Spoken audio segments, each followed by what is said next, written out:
Go. Dun, dun.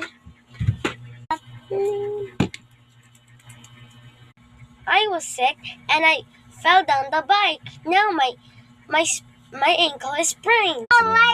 Nakakita niyo noon ay makakasamis ang legal. Sabi nga nila, walang taong nanlulunod dahil na George. Pakita. Dito, salamat sa inyo, George, bumitaw sa pangarap. Nakakita na po kayo sa inyong Ouch! It sasakyan. really hurts. Next time, bye-bye. What happened? Maya, I can't see at my left eye. I think I'm turning blind. I think it's the letter A. Huh? I cannot see anything. Aha! I'm done working. Time to go home.